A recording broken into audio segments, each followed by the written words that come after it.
Hello, I'm Thato. My dad recently bought a management book, so I asked him if we could have a chat about it because I'm interested in why this book. So I'll be picking his brain on it as I always do with everything else. So let's get straight into it. Are you ready? As ready as I'll ever be. Awesome.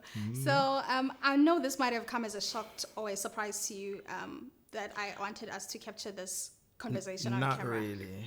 And nothing that you do, shocks me anymore, surprises me anymore. That's just in your nature. So you prepared me very well from a very, very early age. Okay. What I really want to know is what is management in your words, and why did you reach out for this book in particular? That's a very tough one. But I'm glad you said in my words. Yeah. Management is exactly that. It's putting things in a particular order in order to reach a particular goal. Mm-hmm. And so if you have a goal in mind, how you get to that goal, there are many moving parts and moving pieces. And in fact, in life, you wake up in the morning, there are many dynamics that are in motion. You never know what's going to happen and all of that. And I have learned over time that what is not managed ends up managing the one who was supposed to manage. Now, if we can manage things, if we can manage our times, manage ourselves, manage our emotions, so that whole thing says to me, taking control. And I think if you would allow me to use one word, and this is my word, that management is actually taking control and directing, those dynamics that begin to be set in motion. And when you wake up, or when you take a particular leadership, or when you make a particular decision, whether it be a goal or a dream, that's what management means to me. So as I'm listening to you saying that, it also drives me away from the pinpoint I was on, saying that management is only in business. But now that you've managed that, you said that there's management in self, there's management in things that you want to achieve in goals and setting things that you want to achieve. You also need to manage all of that, or otherwise they'll manage you. Yeah, I'm sure you would understand that over time, I'm overly, inquisitive. And I think that's one thing that sets me apart from a lot of people. Whether in a good way or a bad way, it's not really material. I've actually found out, and this is the conclusion that I've made, that nothing has meaning unless you give it purpose. So even this concept of management, and I'm glad you said it, because normally it will be misconstrued to mean that when you talk about management, you're talking about employment setup, or a setup where you are working, or in a business setup. But I've found that there is actually a concept, and I hope we'll talk about it sometime. You remember that concept of universal principle? Yes. That really everything draws back to the same thing. Universal principle in life. It's just that they come in different words, phrases, terminologies, departments, disciplines, programs, qualifications, whatever you call it. They are all part of the same tree, and that same tree is holding different branches. Which branches are holding leaves? Which leaves you'll have some sprouting of flowers that are going to bear whatever fruit that is there, or flowers that are there. So all of that. So management is just one of those little things in this huge tree. And I found that simply because of the universal principle that I've actually found, that it actually sent us down to that. That if I try to see if management can be relevant outside of the traditional, or it's not even a traditional, because I don't think that there was a law that when you say management, you're talking business, or you're talking work. But to say, is this, and in fact, that's how I test terminology. If it doesn't find expression in other things, then it only finds expression in one thing, and it doesn't relate to others. Yeah. It's a disconnect. Okay. And I move from this disposition that says that everything in life must actually work in harmony. So I'm more now interested about issues of management, because in fact, more than anything, I'm actually interested in self-management, time management, and management of other things that are happening around me, in my life and in the life of my loved ones. So that was a very long answer, wasn't it? Perfect answer, because it almost literally captured everything I wanted to find out on your inquiring with this book in particular. It's amazing that you're saying inquiry. I actually didn't think about that word. It's actually exactly that.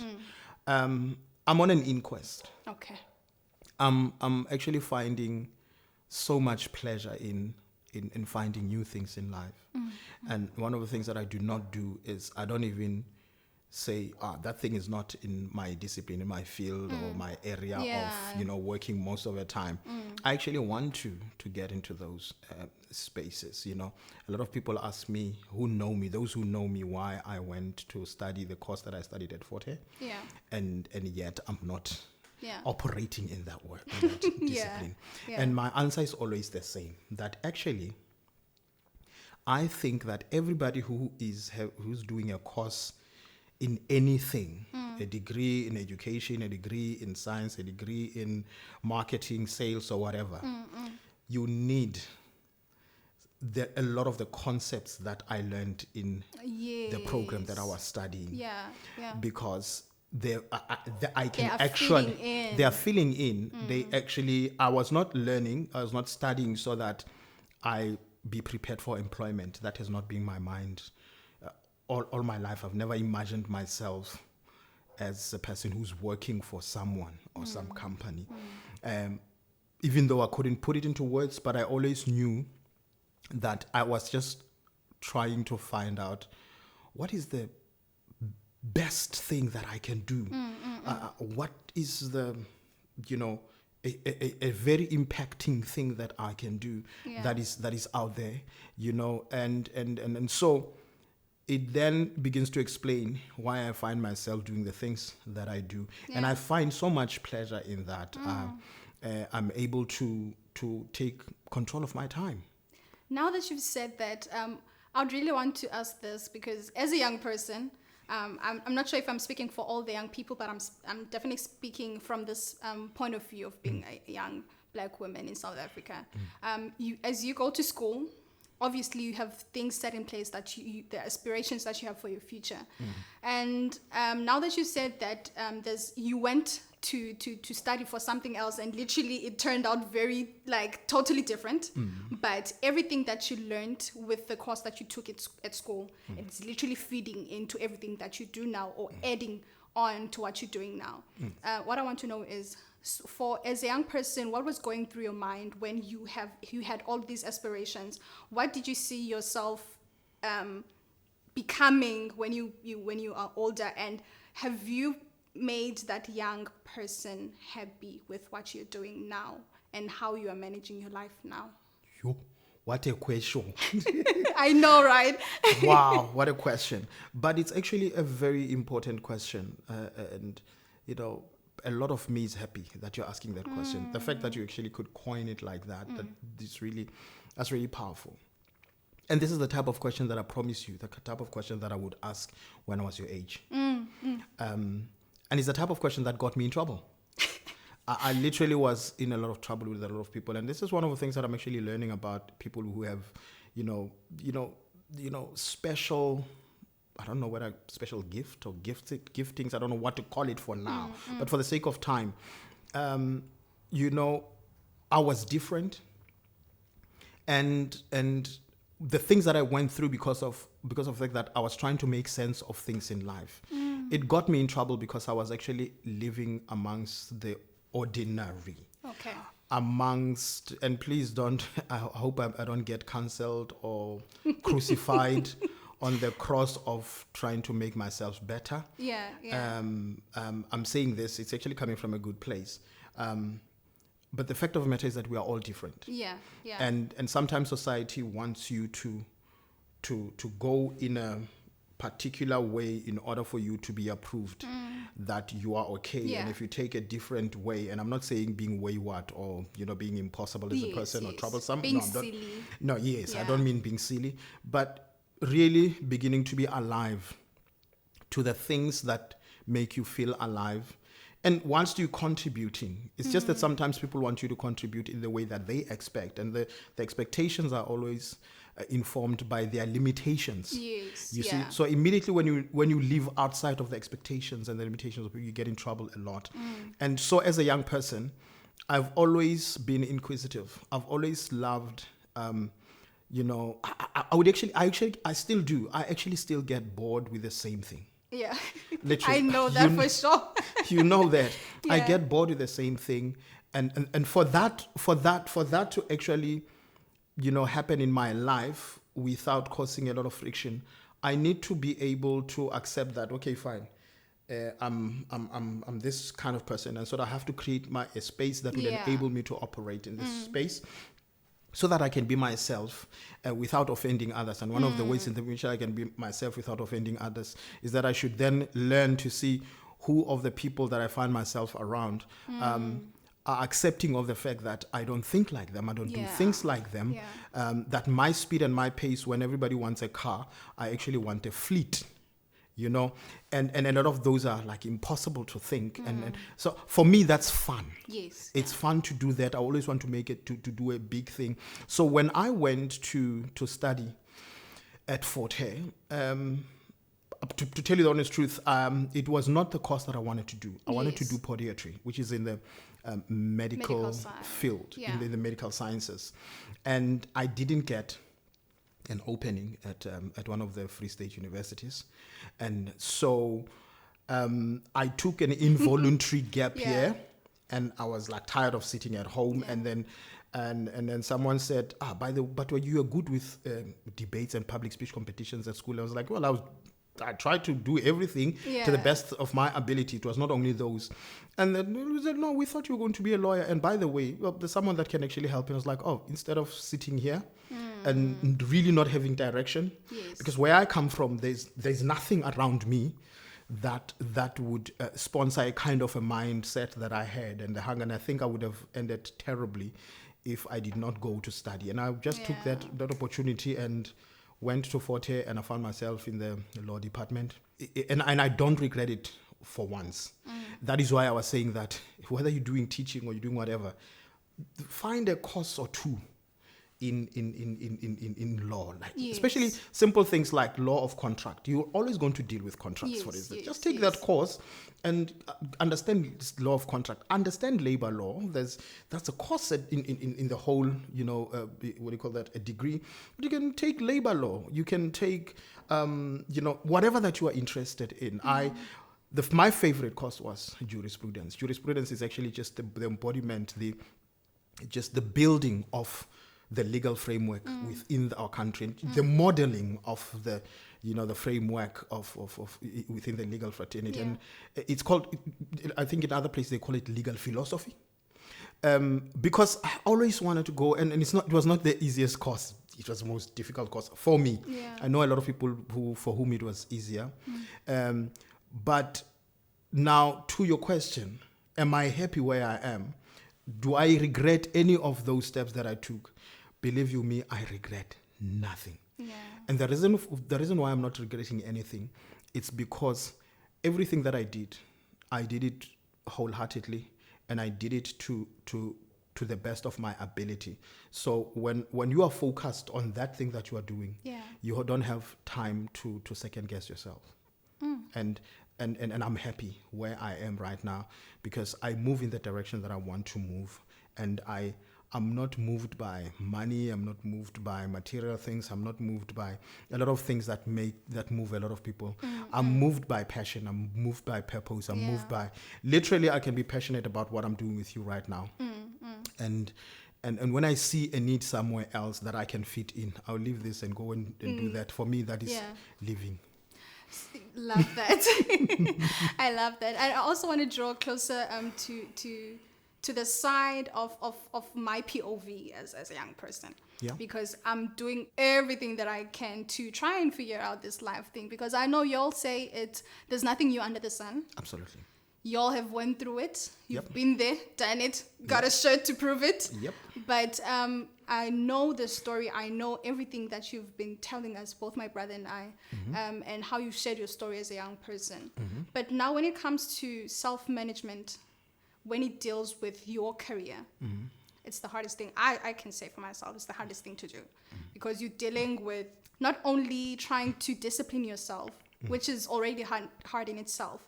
But now it also involves you having to stand up and wake up every morning to put something on the table for you to enhance your future and garner everything up to prepare you for the next coming day. So I want to understand from your point of view, what is your drive to wake up so early in the morning, go to gym, and literally the entire day work and work and work some more. That has to come with a lot of management. Within your time, within a day, you do so many stuff. And how do you manage all of that with yourself, and you discipline yourself to do all of that? Yeah, you see, there's something about discipline and usage, and the word usage as in a habit. One of the books that I loved, that I bought a long time ago, The Power of Habit. It's very, very important. And I thought I understood it until I read that book. Okay. And I realized, actually, I could tighten the screws here. I was on the right track, but if I could just tighten the screws. Yeah. So that actually says, ufunda uze ufe. There's always something to learn. If you open your mind to learning more, open yourself to information, because then you are able to make informed decisions. Yes. Even pertaining to your life. Now, how did I come to that kind of a discipline? It has not been easy. Whenever you talk of the word discipline, you're talking about something that is difficult, and the hardest demons to defeat are the demons within. Those are the hardest. Yeah. The most impossible person to deal with. Yeah, literally yourself. That is why it's easier a lot of the times for people to see faults in other people's lives, because it's easier that way than to look within. And how do you know that it's so easy? You will find it in simple life, real life experiences where people do things and they tell themselves what they want to see, but they don't want to respect the process. Eish. But they tell themselves, Ish. as you know, I'm a person of faith. But one of the things that I've learned about faith is that faith is not calling on magic. Yeah. It's not a magic wand. The fun of life is not really getting the things automatic, because because automatic means exactly that. You've got nothing to do with it. Something beyond Divine, you does it. The fun of life is actually being engaged and being involved in life and feel the sourness of life, the sweetness of life, the bitterness of life, and that's what keeps the taste buds of life excited. And that's what I don't like all the taste buds. I promise you. Pakelani taste buds is it? I mean, look, you would squeeze a lemon. A lemon is bitter, isn't it? Yeah. You'd squeeze a lemon on your fish. A fish that's like blend without salt, and you put the salt, lemon, and fish at 3 different tastes. Yeah. Why are you putting all of those things? Why are you even shaking the spice on top of that? Yeah. That's it. Literally, I promise you. Remember the principle of universal principle? Yeah. That's exactly, you realize that just that example, it shows you that is exactly what life is about. Literally. Exactly. Otherwise, life is boring. I find that people live for a lot of things that they can't even explain. But the even saddest one is people living to be successful and they can't even explain what success is. Oof. For me, success is something that you live every day. You succeed for today. You don't succeed coming. Yeah, you put it aside and you plan tomorrow, you go into it. And because I'm this kind of a person, my mind is on, if I wake up, I can't be able to sleep again. Sure. Because there's so many things going on in my head. And the reason why that is the case is because I have gotten myself used to wanting to learn more and finding out more. And so once I have an idea, and once I have an idea, I can't sleep. Shoot. There are times when if something comes to mind and I need to design something that I've never done, I'll do it through the night if I absolutely have to. But I always would say, but when it comes time to gym, I'm not going to say, I'm not going to go to gym because I did not sleep at night, so I'm going to go and sleep. No. I don't sleep during the day. I told myself that I don't sleep during the day. My mother taught me that night is for sleeping, days for working. If you have not slept at night, you cannot make up for the sleep during the day. You give sleep its time, and you give work its time. And it has not been easy. And in fact, even today, if I had the careless choice, I would actually be in bed the whole time. It's just that it's fun sometimes to know that I'm doing something and then go back and look at myself and like, this is nice. And I should also hasten to say in conclusion that it's not always easy, number one. But number two, the very important one, I don't always get everything right. Okay. Some things don't turn out the way I plan them, the way I want them to. Sometimes I'm disappointed in the results of things. But in my disappointment, I don't stay there. I go and revert and say, how did I miss it? And that for me has given me sort of like a right to ask myself, why didn't you do that right? You're only as good as your last show. You're only as good as your last show. Sure. You know what I mean? So for me, that is life. And the fact that I really don't have a lot of, going up and down and being with this person and being with that person, having a lot of friends in inverted commas. Yeah. I do have friends, but I don't have I'm not that kind of a person who would like me, because we all have 24 hours in a day. I manage even the time for my friends. I'm like, the 24 hours, this at least 8 hours is sleeping, right? What about the other hours? I have so many things. I have family and stuff like so. How do you allocate time for everyone? And that for me, if I get that right today, I've succeeded for today. We put it aside. We go for another day, and we win every day. And that for me has been the attitude, and that's what wakes me up in the morning. Ooh, that was a mouthful. So for a closing question, I would like to go back to the gist of this chat. Yep. What are you expecting out of this book, and what are you anticipating to get from the book? Yeah. Look, when I went and bought that book, when I went to the bookstore, I actually, that's what I do. I go back at the back and see what it's about, and then I go to the preface, and then I go to the chapters, like the index page. Yeah. Yes, I go to the index and like, that's interesting. Okay. I've got to spend time with this, and lo and behold, I am not disappointed in knowing that this book just reaffirms and confirms what I have been holding as the principle of universality. Because it confirms that, number one. But number two, just how packaged it is. Because, it's a management book, yes. right? Yeah. But I'm not interested in management and managing of people, yes.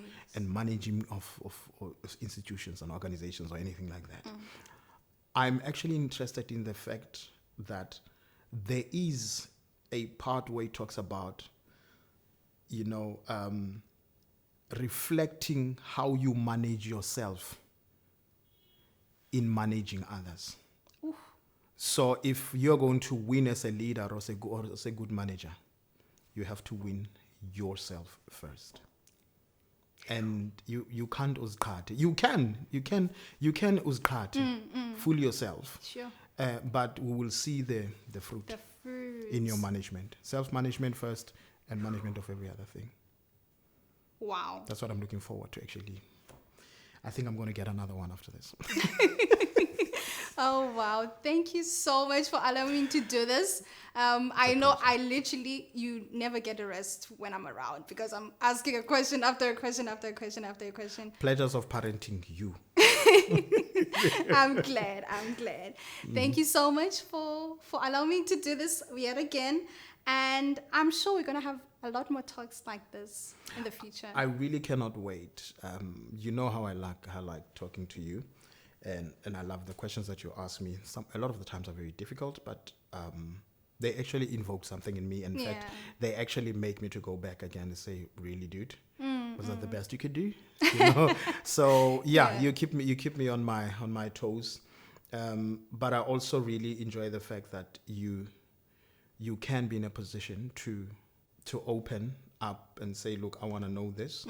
I don't know this, because that's another beautiful thing, to actually say you don't have all the answers, and you want to, just the hunger and yearning for more. You never get enough of learning. And then lastly, one of the things that I learned from the books that I've been reading is that the more I read and the more I find out more things, and actually that's the more I realize how ignorant I have been. Sure. Yep. So thank you guys for watching and staying tuned to the very end. And that's it for today.